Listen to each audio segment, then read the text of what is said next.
It's a hot summer day in Orlando City. The crowd was staring at Justin as he walked. Guess they didn't like cops around here. It was January 4th, 1954. No one expected what was gonna happen. Nobody. There was a guy named Winston. He lived in Orlando. Well, not lived, came to visit. He was from Biloxi. To be honest, I don't know how to pronounce it. I'm kind of a new guy. 20 years old, haven't drank yet. I mean, talk about a junior officer. The kid Winston, he was 16. His nephew just started high school that year. He was a vice president of the science club that year. He was doing good for himself. He was the smartest person I knew. He could have been a scientist one day. I mean, he was the vice president of science club. Probably next year they were gonna make him president. Like, who could beat him?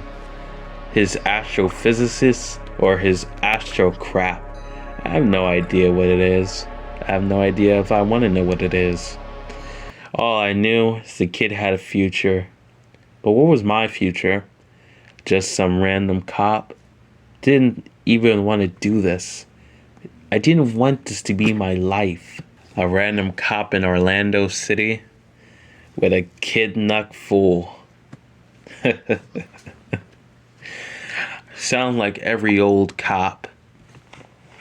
I guess I should sound more cool, more happy. I'm the new guy. Everybody should like the new guy. I shouldn't sound like I've been on the force for 20 years or so. So depressed, so sad, so done with this, just waiting for a paycheck. But honestly, I don't even want to be here. It's always my father. Father this, father that. Father wanted me to be a part of the force. I never did want to be a part of the force. I guess I've been rambling for so long. You probably want me to get to the action, right? Yeah. Look, not here to make you sad. Not here to make you angry. I'm not even here to make a story. I'm just here to tell you how things went down. I was sitting in my car. I had a Colts official police in my pocket. Oh, did I really want to pull that revolver out and just shoot somebody? You might call me bloodthirsty, but I wasn't nothing like that. I was just so bored. I'm like a freaking kid, 20 years old. Come on, over here narrating on my story. Who do I think I am? Look, the kid came out. Sagen was his last name. Winston pulled up. I guess you can call him Winston. Call him Sagen. Or call him Winston Sagen. I really don't care. But I like to call him Sagen. Sagen pulled up. I always talk to him after school. Hey kid, how's your brother Caleb doing? Caleb? My brother? I think you got Caleb confused. He's my nephew. Nephew? Goodness. Didn't know you were an uncle already. Yeah, well, that's what happens when your parents are as old as ancient times. Okay. I don't think you have to be, that rude. I mean, it's true, is it not? Yeah. I heard you got, promoted or whatever they call it to vice president or whatever. Oh yeah, the science club is pretty nice. Science. God, I cannot wrap my head around science. I'm more of a hands-on type guy. Oh, I see. Yeah, well, kid, go tell your mama I said hi. See you tomorrow. Okay. Good night. Have a good one, kid. Have a good one.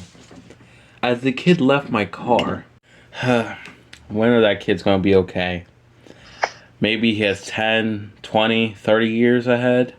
I mean, a brain like that, he'll be on the news. Next thing you know, he's on the news for getting lynched. People like that, smart people, they don't want those. They just want them to be obedient. I try to keep an open mind, but more people are not like that. Being a part of the cops is hard. I mean, what am I supposed to do if I go against rogue officers? I'm Joseph Jr. I mean, I know nothing about the law barely. Yet you have these officers who's been there for so long. What am I supposed to do? What if they say this is the right thing? How am I supposed to know if it's right or not? Is that supposed to be for me to find out? Am I supposed to figure out what's right, what's wrong? Whatever. I gotta go get some gas. As I pulled up to the gas station, I see somebody a little sick. You call him Sick Ning. I knew the guy. His name was James. I go up into the gas station. The door was wide open. Whoa. Never seen this guy do that. He was paranoid. Sickening paranoid. I mean, one time he almost shot me in the head just because I walked in without ringing the doorbell. He thought I was an alien. Like someone can't get past that dumb behind doorbell built by a string and a cat. That paranoid piece of crap. Anyway, I talk like I've lived here for so long in Orlando. Yep, I haven't lived here for that long. I mean, for 5 years, I wouldn't call that long. I mean, I spent 15 years in Oklahoma, so yeah. Orlando is crazy. Hot sometimes, hot some not. It's the 50s. Used to be the 40s. I was too young in the 40s. Can't barely remember it. All I know was there was a war going on or something. World War II. My dad fought in it. Surprisingly. Walk up to the counter and I see this zombified version of my friend. Zombified. I guess that's what we call him nowadays. I look and I see a revolver and his shotgun on his desk. Blood everywhere. Scary stuff. I wasn't scared. He always had blood everywhere. It scared people off. He was paranoid. Crazy. James was always paranoid. Like I said, he almost shot. So, having blood didn't really scare me. What scared me is that the guns that he had were loaded. Usually, if he had guns laying around, he wouldn't leave them loaded like that. The guns also had blood on them. I was surprised. Not worried surprised. Bitten, bruised, ugly as crap. He looked it like something ripped him apart and put him back together. He wasn't dead, but he was barely breathing. At that time, I knew I needed to call reinforcements, but surely, rather than later, I would find out that reinforcements didn't exactly exist anymore. I walked out. Well, more like ran out. Coward I was to do that. I screamed out, "Help!" Yeah, a police officer shouting help, that's really not going to do anything. I mean, if a police officer needs help, that means the average citizen's really not going to be able to do anything. So it's stupid to even try. But I had to try. Jumped into my car. I was scared. I was 20. I was young. What do you want me to do? I went to the kid's house. Yeah. As weird as I did, Sagen, I had a feeling that he wasn't safe. Even though this had nothing to do with Sagen, I felt like I needed to see if he was okay. All of a sudden, I saw these people roaming around. Except I didn't feel like they were peeping. They felt different. They felt dead. Felt like they didn't belong. I